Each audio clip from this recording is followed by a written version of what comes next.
Hello, I did a video not too long ago on Flex pens, and I wanted to revisit Flex pens for just a moment, and I wanted to give a little bit more detail about the particular pens that I was using at that time, but I'm not going to do a really long video of all of those pens. I think I want to just do kind of a compare and contrast between a few pens because of the different traits that they have, just so that you understand a little bit about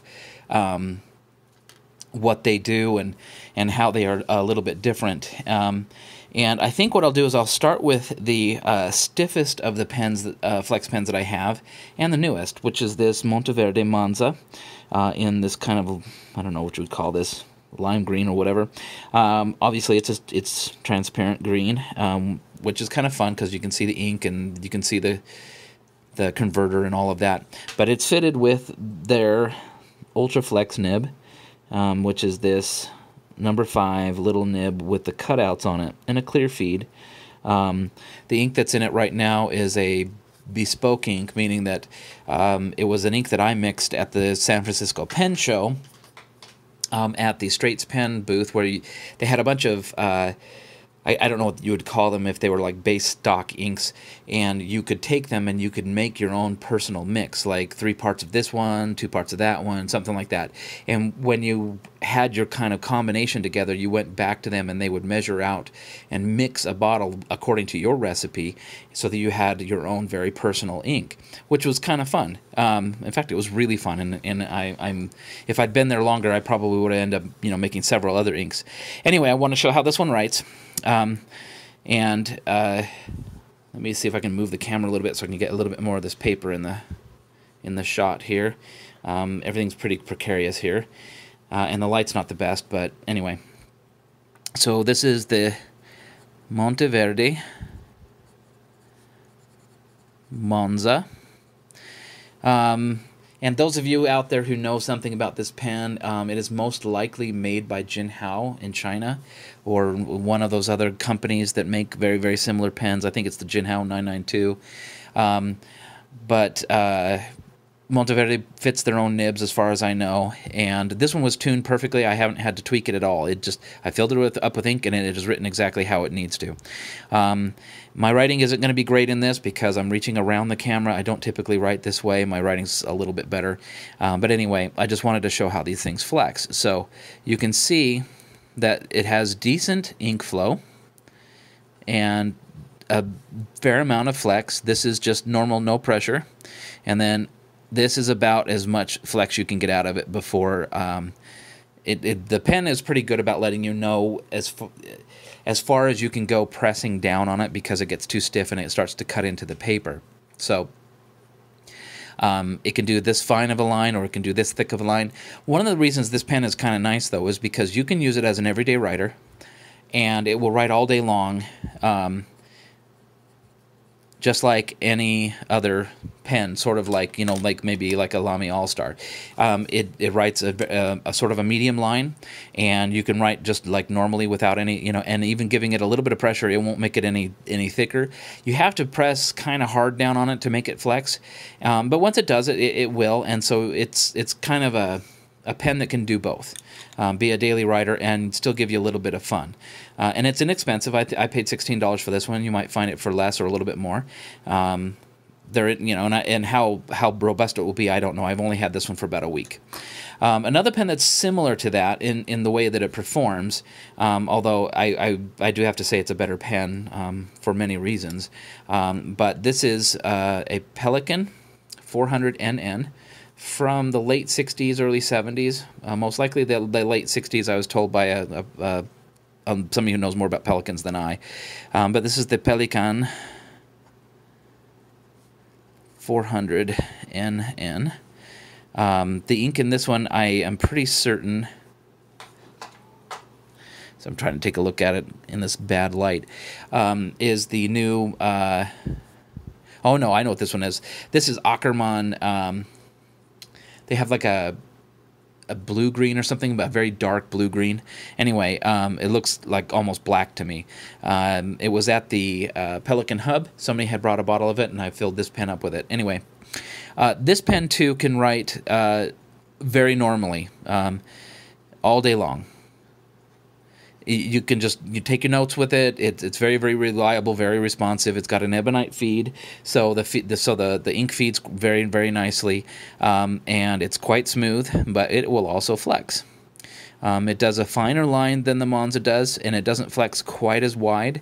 So again, it's one of those pens that you can use all day long for whatever you want to use it for. It can be a daily user, and then when you want to have some fun, you can get it to make some darker lines. And it also gives you pretty good feedback about how far you can go. It's self-limiting, just like the Monza is as far as the flex goes, because once it's been pushed to as far as it will go, it's stiff enough that it won't let you go any further unless you really crank down on it, and you will know that you're doing damage to the pen at that point. A slightly stiffer, a slightly softer nib is this one on the Gamma Forever. See the brand Gamma there. Gamma's a somewhat handmade pen maker in India. I'm sure that these are made by hand on a lathe. Out of this nice green ebonite. I love it. I like the greens, and it's a good sized pen. Again, showing it with a Lamy All-Star, which isn't a small pen, but this is a bigger pen than that. Oh, sorry, it's kind of hard to see in the camera there.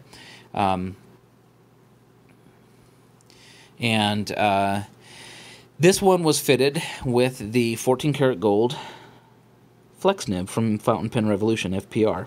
I guess I should sew that right side up, right? FPR Flex, 14 karat gold. It's marked 14K, 585. The nib is fairly expensive. The pen wasn't very cheap. In fact, I paid more for this than I did for the Pelican, and you can argue that it's not worth as much as the Pelican. And I wouldn't fight you on that at all. It's just that this is a brand new pen, and anyway. So this is the, let's see, Gamma Forever. Now, I'm using an ink here that is questionable as far as its utility. This is the Robert Austere Sublime ink. It's very, very pale. You have to write with a very wet pen, and it doesn't dry quickly. And so once I had a sample of it, and this is an eyedropper pen, and I basically filled the pen completely full of it with all of the sample that I had, and I'll be happy when it's gone, because it's not very useful. It's a nice, bright, cheerful green ink, but you have to lay it down so thick just to be able to see it that it's not terribly useful. And there are other slightly darker inks that are more useful than this. I have, for example, the Ackermann Hofgar, I don't even know how to pronounce it, Hofwartier green or whatever. Anyway, and Diamine has a bunch of nice greens. Anyway, so this one is another one. It's fairly stiff. You can see there's a little bit of bounce there. The flow on this one isn't quite as good. I don't know why. I think it just needs some more tuning or something. It tends to need a little bit of prompt. It will always write, but it doesn't lay down enough ink, at least with this ink, to be able to see it. It's like, so you can see the A and the B there. The B can barely be seen. It's there. There's ink there, but it's just not laying down enough. So you kind of have to press down on it to get more ink out of it. But it does flex, and it flexes wide. You see that? No, it's being a little cantankerous right now. But the flow, it was working perfectly a few moments ago. Anyway, you can see how wide it will flex. It takes a little bit more pressure than an old, wet noodle does, but not as much as these two pens did. And yet it's still fairly utilitarian. You could still use it every single day as a daily writer. You see that? It's just that the ink is so bloody pale. Anyway, and then if you push it, you can get it to spread fairly wide. And if you slow down, it'll typically do okay too. I think maybe I'm running low on ink. Yeah. Anyway, this is an eyedropper pen. If you have a pen that has a piston fill or something like that. But typically, flex pens need a very wet, flowing feed, and this is an ebonite feed. Just to be able to supply them enough ink so that they can write properly. And anyway, so that one's another decent option for some flex. And then another one, which is another modern pen. This is the Hero 718 H718, made by Hero. I mentioned this one in the other video, that this one has a 10 karat gold nib. It is a safety pen, meaning that the nib is held inside the barrel, and then you twist it to push it out like that. This one fills it's got a piston filler in it as well, and to fill the ink you pull back on this, and then you twist this up and down to draw up the ink. And this one I think is filled with Pelican olivine, which is the new, it's the 2018 ink from Pelican. So this is the Hero H718. Sorry, it's again, I'm reaching around something here and it's kind of hard to write. You can write with it. You can hear it sounds a little scratchy. What's going on here is that this pen is so heavy, it's made out of solid brass, that under its own weight, it's pushing down on the page. And this is a fairly soft nib. It's made out of 10 karat gold, and you can see, I don't know if you can see how clearly you can see that, but the nib has some give to it just as you're writing with it, and this is hardly any pressure at all. And then if you want to, you can have it flex, and it does a decent job, and I think this one's running low on ink too. It will flex, and so it does a fairly fine line and then a nice broad line when flexed. And you can see how broadly, I mean, the only one well, I suppose the Monza and the Forever flexed more, but it certainly flexed more than the Pelican did. It is softer, has more give to it.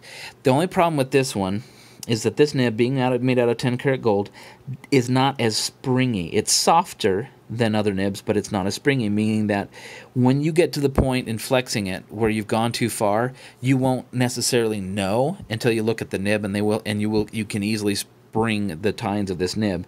And by springing them, what I mean is that those two thin pieces of metal that run out to the tip here with the slit between them, they'll be like this until you push too far, and then they'll spread wide, and they'll stay that way. Because when you flex them, they spread. But if you push them too far, they won't go back. Anyway, this pen will spring, so be careful if you have one or if you're planning on getting one. You can flex it. I wouldn't flex it any more than this, or you'll ruin the pen. And now for the final pen that I want to talk about, because all the other pens I have with me today are stiff nibs. This is a Wall. It's an old Wall Eversharp, but I guess it's just called a Wall pen, as you can see there on the clip. It's made out of black chased hard rubber, and it's, I don't know, I suppose it's from the 1920s, maybe before then, I don't know. But it's got a nice number 3 14 karat gold flexible nib, and this one is not a wet noodle. It's you know, I have wet noodles, and the thing about the wet noodle flex pens that everybody likes, and I like them too. I have a couple. They are a lot of fun, and they will flex like crazy. However, they are not great for everyday use because they flex too easily, and just normal writing will make them flex, and it's actually kind of hard to control them. But this one is stiff enough that it writes nicely, but there's enough give to it that there's some bounce to it, and it's actually quite nice. It's got a great feel to it as you're writing with it. And then if you decide to flex with it, it will flex all day long and bounce right back. It's a wonderful nib. There's some fabulous alchemy or magic or something just incredible going on with these pens from back in the day where people liked their flex nibs. And as you can see, it flexes like crazy, and far more than all these other pens do. It's still quite usable. Anyway, so just to kind of recap, you can get a flex pen that is stiff, and it will flex, and you'll be able to use it, and you can have fun with it. And they come in various ages. There are brand new ones. These are brand new ones. This one's from the late 60s, early... Oops, sorry, I'm not even in the frame here. Whew, that's crazy. So these are new pens. This one's older. This one's brand new as well. And then this one is old. These pens right here, frankly, are easier to use than this. Well, I'll take out the Gamma forever because the eyedropperness of this makes it kind of a little bit tougher to. If you are a new, if you are new to Flex pens, I would suggest you get something like these. Maybe not even this one. Something like this Pelican or this Monza, so you can get used to the feel for it. There are other options such as the Noodlers, Flex Nibs, and the rest of the FPR. And FPR, Fountain Pen Revolution, they make several different nibs now. They've got their regular Flex Nibs, they have their gold Flex Nibs, and now they have their, I don't know if they're calling them Ultra Flex or I can't remember the term they're using, but they have one where they're cutting out the sides of the nib, kind of like this Monza is. So they have a range of different types of Flex Nibs as well. I would suggest starting with one of those so you can get an idea of the feel for it. This one, although it's a lot more fun, it's a bit, and it's a lot more fun to write with. And yeah, see all the ink; it's all over the pens now. It is. It's got a sack inside of it, a latex sack that had to be replaced, and this one does have a tendency to leak inside the cap on me. But that's part of the payoff for having a feed that will feed that flexible nib and make it write so fabulously when you're flexing it. That ink will tend to leak past that feed and get into the cap sometimes. But to me, it's worth it, and it's worth it to me to tinker with these other ones as well. So anyway, if you want to write with Flex Nibs, just realize that there's a wide range out there, and there's no reason you can't get started in them though for as cheap as $15-16, like this Monza here, and then it goes up from there, and you can end up spending, literally $1,000 or more for a Flex Nib, but you don't have to, and you can still do some pretty amazing writing with the inexpensive pen. Just realize that it's not the same as these old ones, and it's not going to give you quite the performance as the old ones will. Anyway, that's enough. Hopefully this was helpful, and I've been told that I should name the pens as I go through, and so hopefully I have, and maybe I can list them in the comments below as well. But that's 5 Flex Nibs, and I hope you enjoy, and good night.